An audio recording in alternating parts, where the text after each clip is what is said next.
Hello everyone, welcome to JB sir classes. So guys, कैसे हैं आप सभी लोग? आई होप आप लोग बहुत ही अच्छे होंगे और अपनी पढ़ाई को बहुत ही बेहतरीन तरीके से कंटिन्यू कर रहे होंगे। सो डियर स्टूडेंट, आज की क्लास में हम लोग स्टडी करेंगे magnetic effect of electric current. विद्युत धारा का चुंबकीय प्रभाव क्या होता है, इसके बारे में हम लोग आज बहुत ही डिटेल में स्टडी करने वाले हैं। सो गाइस, अभी तक आप लोग अगर इस चैनल को सब्सक्राइब नहीं किए हैं तो जल्दी से जल्दी सब्सक्राइब कर लें, जिससे कि आपको और भी लेटेस्ट वीडियो लगातार मिलता रहे। So magnetic effect of electric current क्या होता है? सिंपली हम लोग जानते हैं कि जब किसी भी कंडक्टर में करंट फ्लो होता है, अगर कोई कंडक्टिंग वायर है, इस तरीके से अगर कोई कंडक्टिंग वायर है और इसमें अगर एक करंट फ्लो होगा तो ड्यू टू करंट इसके चारों तरफ एक मैग्नेटिक फील्ड प्रोड्यूस हो जाता है। इसके चारों तरफ एक मैग्नेटिक फील्ड बन जाता है।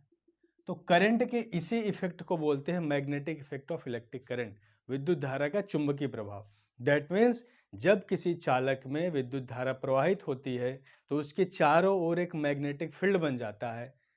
The property of the current to produce magnetic field around a conductor is called magnetic effect of electric current. Okay, तो मैग्नेटिक इफेक्ट को जानने से पहले first of all we have to understand what is magnet. Magnet क्या होता है? तो अगर हम मैग्नेट की बात करें तो magnet is that substance which can attract any ferromagnetic materials. यानी कि मैग्नेट ऐसा पदार्थ होता है जो लोहे या लोहे से संबंधित वस्तुओं को अपनी ओर आकर्षित करती है। ओके, तो अगर हम मैग्नेट की बात करें, मैग्नेट मैग्नेट जिसको कि हम लोग बोलते हैं चुंबक, ठीक है। तो चुंबक ऐसा पदार्थ होता है, ऐसा सब्सटेंस होता है जो लोहे या लोहे से बनी वस्तुओं को अपनी ओर आकर्षित करता है और एक मैग्नेटिक फील्ड प्रोड्यूस करता है, ठीक है। तो मैग्नेट दो प्रकार का होता है। मैग्नेट दो प्रकार का होता है। मैग्नेट दो प्रकार का होता है। एक होता है परमानेंट मैग्नेट, सॉरी, एक होता है नेचुरल मैग्नेट एंड दूसरा होता है आर्टिफिशियल मैग्नेट,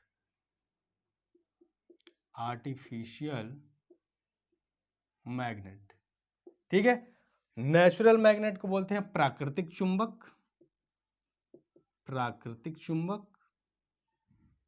और आर्टिफिशियल मैग्नेट को कृत्रिम चुंबक, ठीक है। मैग्नेट दो प्रकार का होता है, नेचुरल मैग्नेट प्राकृतिक चुंबक और दूसरा आर्टिफिशियल मैग्नेट कृत्रिम चुंबक।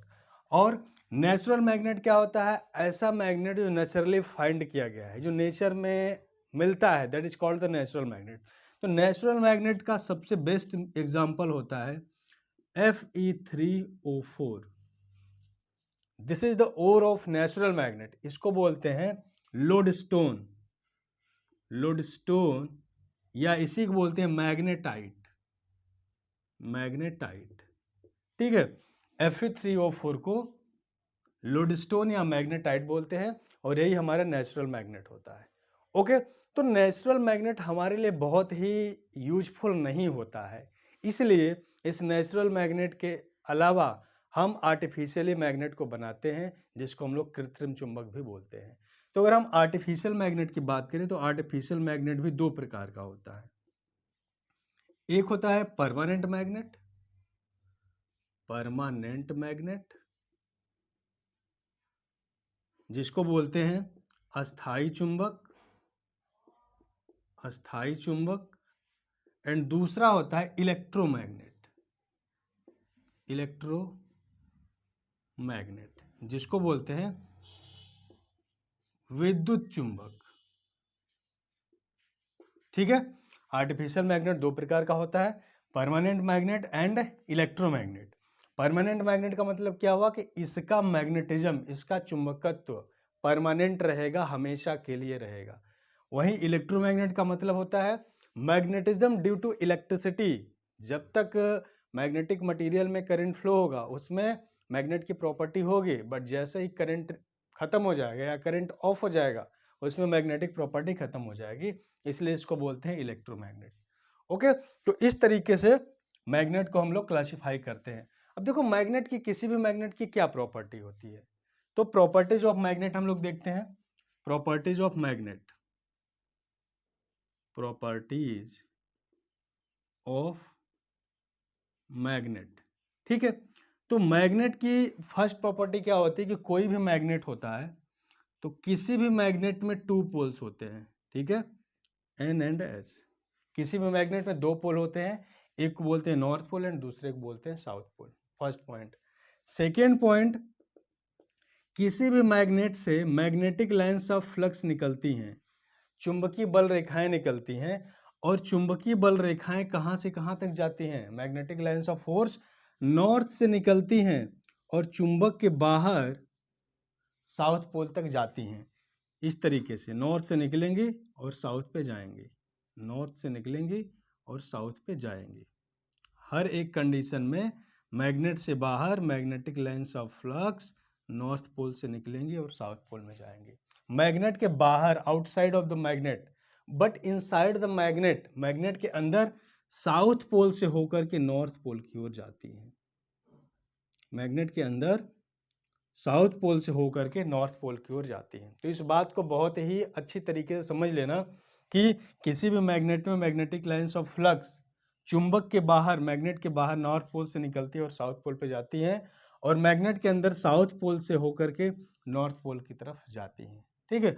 और मैग्नेट के अंदर जब मैग्नेटिक लाइंस ऑफ फ्लक्स जाती हैं, पास होती हैं, तो they are parallel to each other, एक दूसरे के पैरेलल में होती हैं, ठीक है। और जब मैग्नेट के बाहर में चलती हैं तो कॉन्ट्रास्ट होती हैं, ठीक है, सिकुड़ती हैं। तो इस तरीके से magnetic lines of flux north pole से निकलती हैं और साउथ पोल पे जाती है, ठीक है। नेक्स्ट प्रॉपर्टी क्या है कि कोई भी मैग्नेटिक लाइंस ऑफ फोर्स एक दूसरे को कभी भी इंटरसेक्ट नहीं कर सकती हैं, यानी कि magnetic lines do not intersect to each other। Magnetic lines of force एक दूसरे को कभी भी इंटरसेक्ट नहीं करती है। क्यों नहीं करती है? सपोज करो एक मैग्नेटिक लाइंस ऑफ फ्लक्स ए है, मैग्नेटिक लाइंस ए है, दूसरी ए है। अगर एक दूसरे को इंटरसेक्ट करेंगे तो यहाँ पे 2 रास्ते हो जाएंगे, यानी कि यहाँ पे एक रास्ता ये हो जाएगा, दूसरा रास्ता ये हो जाएगा, जो कि पॉसिबल नहीं है। किसी भी मैग्नेटिक लाइंस ऑफ फ्लक्स की, किसी भी मैग्नेटिक लाइंस की यह प्रॉपर्टी होती है कि उसकी एक यूनिक डायरेक्शन होता है और कभी भी एक दूसरे को इंटरसेक्ट नहीं करती हैं। ओके, तो ये 3-4 पॉइंट हमको कंसीडर करना है, याद करना है।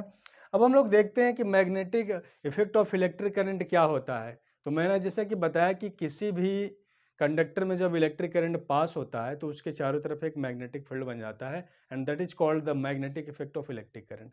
तो इसको कैसे हम लोग फाइंड किए, कैसे हम लोग इसको पता किए कि किसी करंट के कारण एक मैग्नेटिक फील्ड होता है। तो इसको बताने के लिए एक साइंटिस्ट थे जिनका नाम है ऑर्स्टेड। तो ऑर्स्टेड ने एक एक्सपेरिमेंट किया जिसको बोलते हैं ऑर्स्टेड एक्सपेरिमेंट, और इसके थ्रू हमें पता चला कि किसी भी मैग्नेट के चारों तरफ, किसी भी कंडक्टर के चारों तरफ एक मैग्नेटिक फील्ड भी प्रोड्यूस होता है। तो आइए उसको हम लोग देखते हैं। ओके, हाँ, तो हम लोग देखते हैं ऑर्स्टेड एक्सपेरिमेंट। ऑर्स्टेड ने क्या एक्सपेरिमेंट किया और बताया कि किसी भी कंडक्टर के चारों तरफ एक मैग्नेटिक फील्ड प्रोड्यूस होता है। तो देखो इस तरीके से एक सर्किट हम लोग बनाते हैं, इस तरीके से एक सर्किट है, और इस सर्किट में एक सप्लाई सोर्स लगा है, और यहाँ पे एक रियोस्टेट लगा है, और यहाँ पे एक की लगा है, ठीक है। और इसको हम लोग कनेक्ट किए हैं इस तरीके से एक वायर से, ठीक है। यहाँ पर this is the RH, rheostat, इसको बोलते हैं धारा नियंत्रक, धारा नियंत्रक, ठीक है। तो जैसे इस स्विच को ऑन करते हैं, इस स्विच को ऑन करते हैं, इसमें क्या होता है कि इलेक्ट्रिक करंट I पास होने लगती है, ठीक है। अगर ये वायर A है and this is wire, this is point B, तो इसमें क्या होता है कि इलेक्ट्रिक करंट I पास होने लगती है। अब देखो यहाँ पर भी एक मेटेलिक वायर है, जो कि XY एक मेटेलिक वायर है जो इन दोनों टर्मिनल के बीच में कनेक्टेड हुआ है। यहाँ पर क्या करते हैं कि निडल कंपास रख देते हैं, यहाँ पे एक निडल कंपास, और निडल कंपास में हम लोग क्या देखते हैं कि उसमें 2 पोल होते हैं, north pole and south pole. तो निडल कंपास में इनिशियल कंडीशन में ये हमारा निडल कंपास है जिसका N है और S है। तो जब इस सर्किट में जब कोई भी करंट नहीं फ्लो होता है तो इस निडल कंपास का नॉर्थ पोल ऊपर की ओर और साउथ पोल नीचे की ओर होता है, यानी कि there is no deflection in the needle compass. But जैसे ही इस की को क्लोज करके इसमें करंट फ्लो कराया जाता है, तो जैसे इसमें करंट फ्लो होता है तो अब देखो करंट यहां से ऐसे पास होगा और वो करंट इसमें आएगा। अब जैसे ही करंट यहां पे पास होता है due to flow of current in that part of the conductor, इसमें डिफ्लेक्शन होने लगता है, इस निडल कंपास में डिफ्लेक्शन होने लगता है, यानी कि निडल कंपास की पोजीशन कुछ ऐसे हो जाती है, यहाँ पे नॉर्थ हो जाता है, यहाँ पे साउथ हो जाता है। तो ऐसा क्यों हुआ भाई? This is needle compass is a magnet. Needle compass क्या होता है? एक मैग्नेट होता है जो इनिशियली नॉर्मल कंडीशन में नॉर्थ और साउथ डायरेक्शन में स्थित होता है, लेकिन जैसे ही इसमें करंट फ्लो होने लगा, करंट फ्लो होने के कारण क्या हुआ? इसमें डिफ्लेक्शन हो गया। इसका मतलब क्या हुआ? इसके बगल में, इसके आसपास कोई मैग्नेट आया या करंट का कोई मैग्नेटिक इफेक्ट प्रोड्यूस हुआ जिससे अफेक्टिव हुआ और इसके बाद इसका डायरेक्शन चेंज हुआ। तो इस तरीके से ऑर्स्टेड ने एक्सपेरिमेंट किया और बताया कि वो कौन सा फैक्टर है जो इसमें डिफ्लेक्शन के लिए रिस्पॉन्सिबल है। तो वो फैक्टर क्या है? That factor is the magnetic effect of the electric current, यानी कि इस कंडक्टर के चारों तरफ क्या हुआ? एक मैग्नेटिक फील्ड बन गया, एक मैग्नेटिक फील्ड प्रोड्यूस हो गया जिसके इफेक्ट में अगर दूसरा कोई मैग्नेट आता है या मैग्नेटिक मटेरियल आता है तो उसमें डिफ्लेक्शन होता है। So this is the experiment of Oersted. अब देखो क्या होता है, अगर हम इसमें करंट का वैल्यू इंक्रीज करते हैं, अगर करंट का वैल्यू इंक्रीज करते हैं तो इसमें डिफ्लेक्शन बहुत ज्यादा होता है, यानी कि कम करंट कम डिफ्लेक्शन, ज्यादा करंट ज्यादा डिफ्लेक्शन। ठीक। और दूसरी बात, जैसे इसमें करंट का डायरेक्शन चेंज होता है, जैसे इसमें करंट का डायरेक्शन चेंज होता है, डायरेक्शन ऑफ डिफ्लेक्शन, डिफ्लेक्शन का डायरेक्शन भी चेंज हो जाता है। कहने का मतलब क्या है? कहने का सेंस ये है कि किसी भी कंडक्टर में करंट फ्लो होगा तो उसके कारण उसके चारों तरफ एक मैग्नेटिक फील्ड प्रोड्यूस होगा and the intensity of magnetic field की तीव्रता depends on the amount of current in that conductor. उस कंडक्टर में फ्लो होने वाले करंट के मैग्नेट पर डिपेंड करेगा and the direction of magnetic field depends on the direction of current flowing in that conductor. उस कंडक्टर में flow होने वाले करंट के डायरेक्शन के अकॉर्डिंग ही उसके चारों तरफ मैग्नेटिक फील्ड का डायरेक्शन होगा। तो आई होप एक्सपेरिमेंट आप लोगों को समझ में आया होगा। तो इससे प्रूफ होता है कि किसी भी कंडक्टर में करंट फ्लो होता है तो उसके चारों तरफ एक मैग्नेटिक फील्ड प्रोड्यूस होता है। अब बात आती है कि कैसा मैग्नेटिक फील्ड बनेगा? किसी भी कंडक्टर में अगर करंट फ्लो हो रहा है तो कैसा मैग्नेटिक फील्ड बनेगा? तो यहाँ पे हम लोग तीन केस देखेंगे, कंडक्टर के डिफरेंट डिफरेंट सिचुएशंस देखेंगे जिसमें हम लोग देखेंगे कि मैग्नेटिक फील्ड कैसे बनता है। तो फर्स्ट हम लोग देखेंगे फॉर अ स्ट्रेट वायर, एक बहुत ही लंबा स्ट्रेट वायर है, उसके लिए मैग्नेटिक फील्ड कैसा बनेगा, मैग्नेटिक लाइंस ऑफ फील्ड कैसे बनेगी। दूसरा हम लोग देखेंगे फॉर अ करंट कैरिंग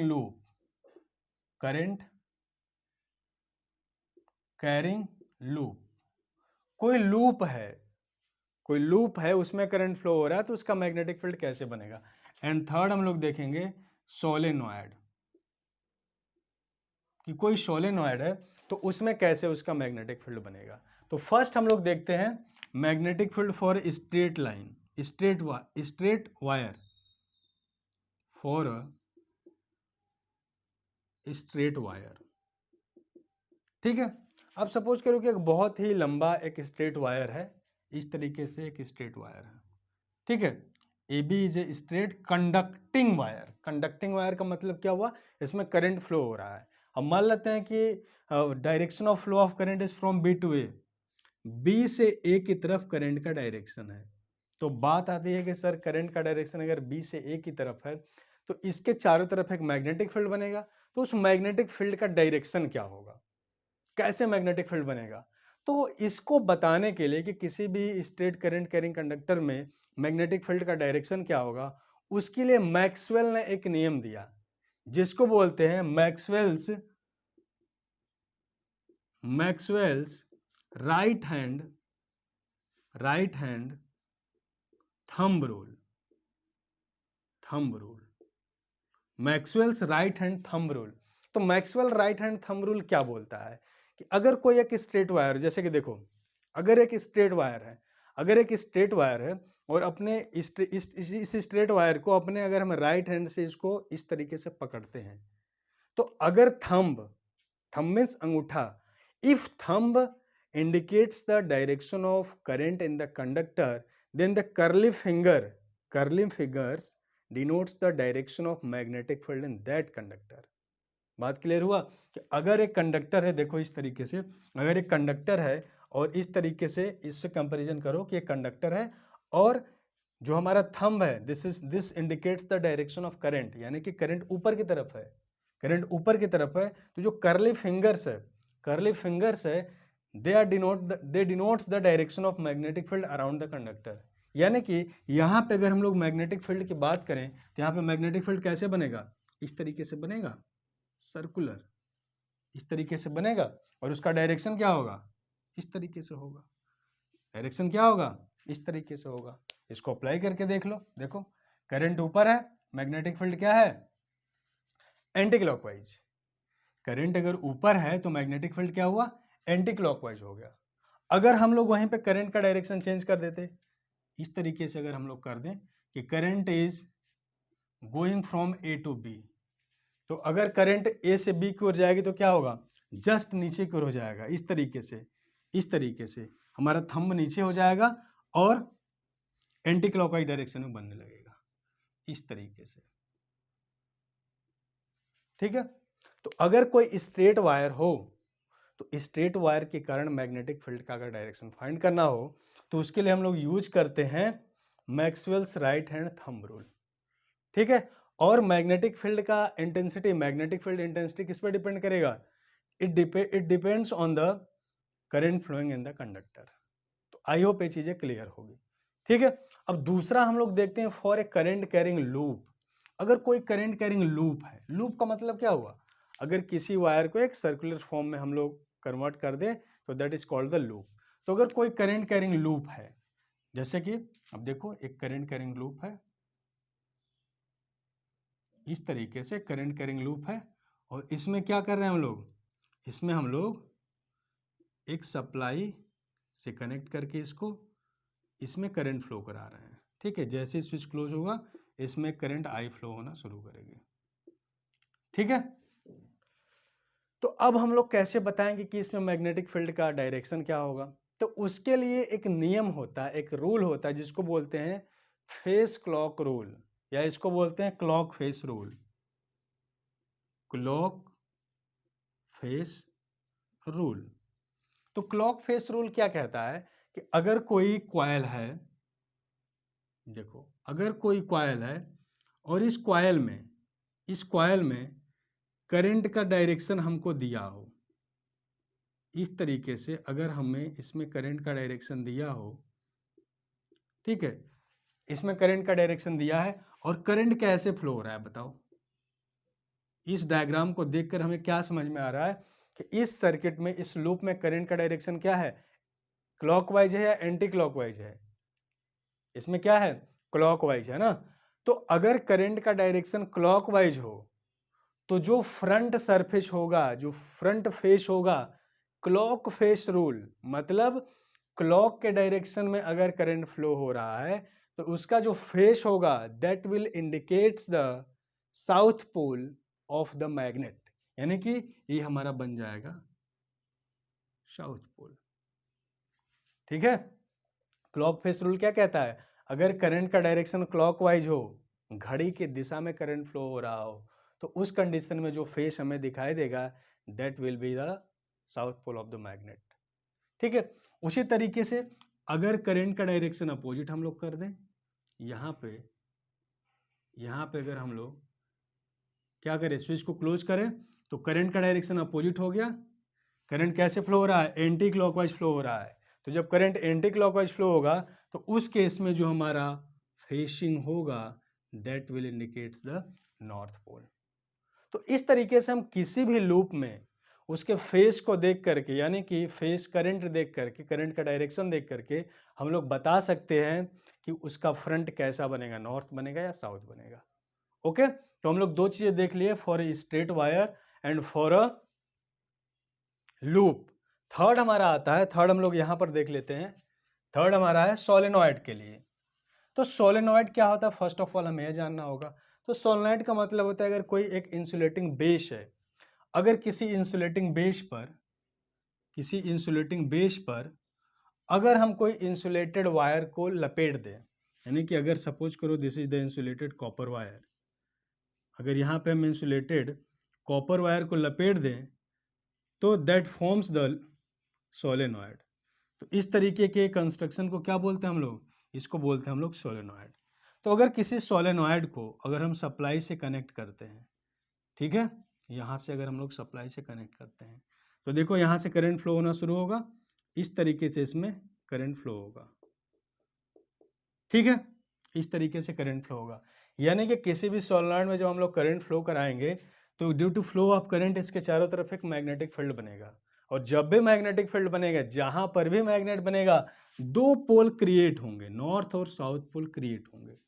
तो अगर हमें सोलेनॉइड के केस में बताना हो कि नहीं सर बताइए कि अगर इसमें करंट फ्लो हो रहा है इस तरीके से तो कौन सा फेस नॉर्थ बनेगा, कौन सा फेस साउथ बनेगा, ठीक है। तो इसको बताने के लिए एक बहुत ही सिंपल सा रूल है जिसको कि हम लोग बोलते हैं Maxwell's right hand thumb rule, उसी को हम लोग अप्लाई करेंगे।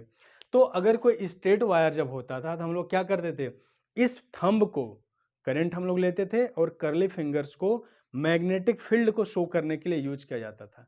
लेकिन फॉर द सोलेनॉइड हम इसको जस्ट अपोजिट कर देंगे, जस्ट अपोजिट कर देंगे। कर्ली फिंगर्स पे हम लोग करंट को ले लेंगे और इस थंब पे हम लोग मैग्नेटिक फ्लक्स लाइंस को ले लेंगे। तो देखो अगर यहां पर हम इसको अप्लाई करें तो this is the direction of current. तो अगर एक करंट का डायरेक्शन को बता रहा है तो इधर का डायरेक्शन क्या होगा, this will indicates the direction of magnetic flux. यानी कि यहां से मैग्नेटिक फ्लक्स इंटर कर रहा है, देखो यहां से मैग्नेटिक फ्लक्स इंटर कर रहा है और यहां से क्या कर रहा है, आउट हो रहा है, निकल रहा है। बात समझ में आ रही है, यहां से मैग्नेटिक फ्लक्स इंटर कर रहा है और यहां से निकल रहा है, इस तरीके से बनेगा, ठीक है, यहां से इंटर कर रहा है और यहां से निकल रहा है। तो एक बात हमको हमेशा क्लियर है कि नॉर्थ पोल से मैग्नेटिक लाइंस ऑफ फ्लक्स निकलती है और साउथ पोल पे इंटर करती है outside the magnet, but inside the magnet north से साउथ से नॉर्थ की तरफ जाती हैं। ओके, तो यहां से हम लोग क्या देख रहे हैं कि मैग्नेटिक फ्लक्स ऑफ लाइन क्या है, इधर से इंटर कर रही हैं और इधर से निकल रही हैं। तो जहां से निकलेंगी उसको हम लोग क्या बोलेंगे, जहां से निकलेगी वो बनेगा नॉर्थ पोल, और जहां पे इंटर करेंगी वो क्या बनेगा, साउथ पोल। तो इस तरीके से हम करंट के डायरेक्शन को देख करके बता सकते हैं कि किसी भी करंट कैरिंग कंडक्टर में, चाहे किसी भी करंट कैरिंग लूप में या किसी करंट कैरिंग सोलेनॉइड में मैग्नेटिक पोल्स कैसे जनरेट होंगे, और इस मैग्नेटिक फील्ड की इंटेंसिटी किस पे डिपेंड करेगा, डिपेंड करेगा current flowing in the conductor. यानी कि इसमें बी किस पे डिपेंड करेगा, बी डिपेंड्स अपॉन, किस पे डिपेंड करेगा, फर्स्ट डिपेंड करेगा करंट पे, आई पे, जितना ज्यादा करंट होगा उतना ज्यादा मैग्नेटिक फील्ड प्रोड्यूस होगा। दूसरा डिपेंड करेगा नंबर ऑफ टर्न्स पे, अगर नंबर ऑफ टर्न्स ज्यादा होगा तो मैग्नेटिक फील्ड ज्यादा प्रोड्यूस होगा और मैग्नेटिक फील्ड इंटेंसिटी उतना ही स्ट्रांग होगा, ठीक है। तो ये दो हमारे फैक्टर्स होते हैं जिसपे कि करंट कैरिंग सोलेनॉइड में मैग्नेटिक फील्ड प्रोड्यूस होता है और इस पे डिपेंड करता है। उसी तरीके से हम लोग इस लूप की बात करें तो इस लूप में मैग्नेटिक फील्ड किस पे डिपेंड करेगा। अब जैसे कि देखो अगर पूछा जाए कि इस लूप से इस centre, this is the centre point, तो इस सेंटर पे मैग्नेटिक फील्ड जो बनेगा किस पे डिपेंड करेगा, तो एक तो डिपेंड करेगा B is directly proportional to I, जितना ज्यादा करंट होगा उतना ही ज्यादा मैग्नेटिक फील्ड प्रोड्यूस होगा, and second B is inversely proportional to R, यानी कि radius of the circular loop का रेडियस जितना ही ज्यादा होगा मैग्नेटिक फील्ड उतना ही कम होगा। तो इस तरीके से हम तीनों टॉपिक को बहुत ही अच्छे तरीके से क्लियर कर लिए कि for a straight wire, for a current carrying loop and solenoid के लिए कैसे मैग्नेटिक फील्ड प्रोड्यूस होता है और कैसे हम लोग डायरेक्शन को फाइंड करते हैं। ओके, तो आई होप सारी चीज़ें आप लोगों को क्लियर होगी। फिर भी अगर कोई डाउट्स होता है तो आप कमेंट सेक्शन में कमेंट करके बिल्कुल पूछ सकते हैं। ओके, तो फिर मिलेंगे एक नए वीडियो में एक नए टॉपिक के साथ। तब तक के लिए थैंक यू।